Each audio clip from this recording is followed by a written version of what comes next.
Loki, the new or old, depending on when you watch this, show on Disney Plus is thus far really good.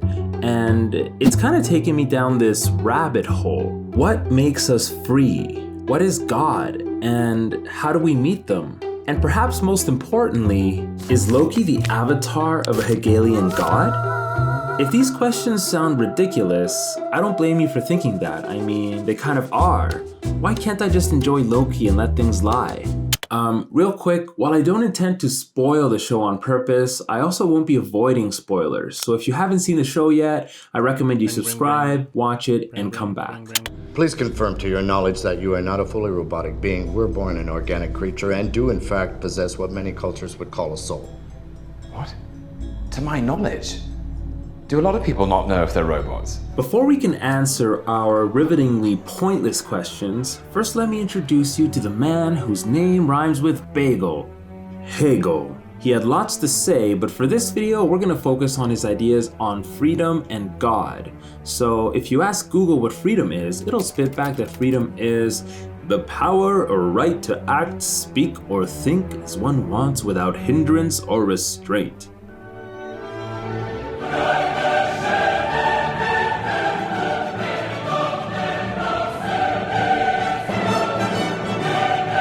My choices are my own. Your choice is your own. Good, let's go with that. Hegel might read this and say that it's all good and well, but without first understanding why we act, think, or speak in the way that we do, we can't be free.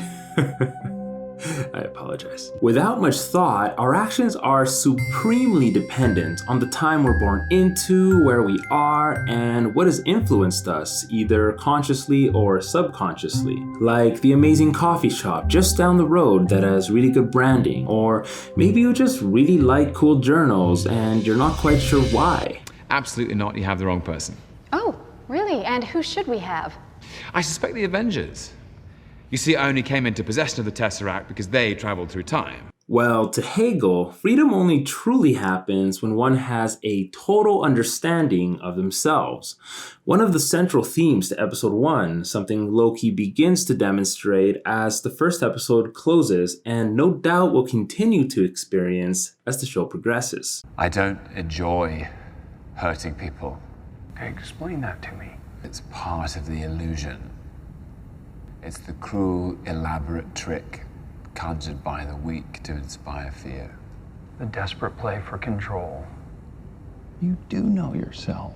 So Loki is free. Well, kinda. Great. Now, what is God? Loki would no doubt say, I'm a god. But Hegel would see it differently.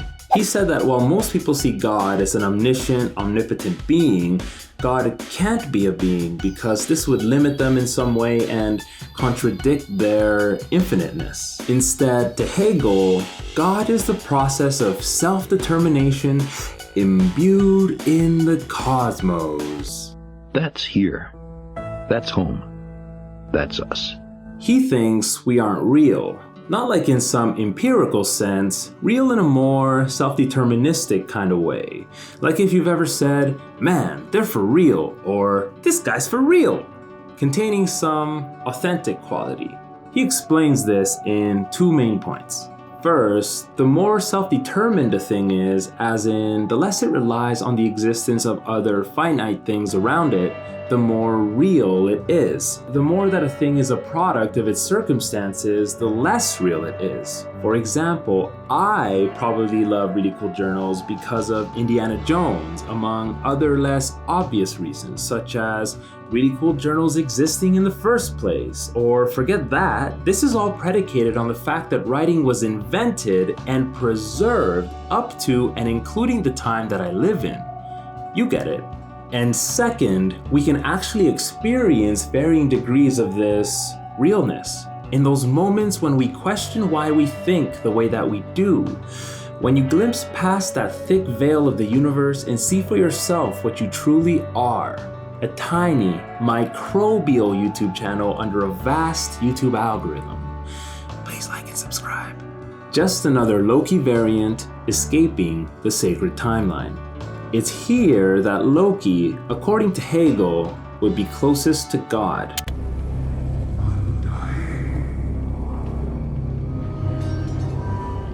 You should choose your words more carefully.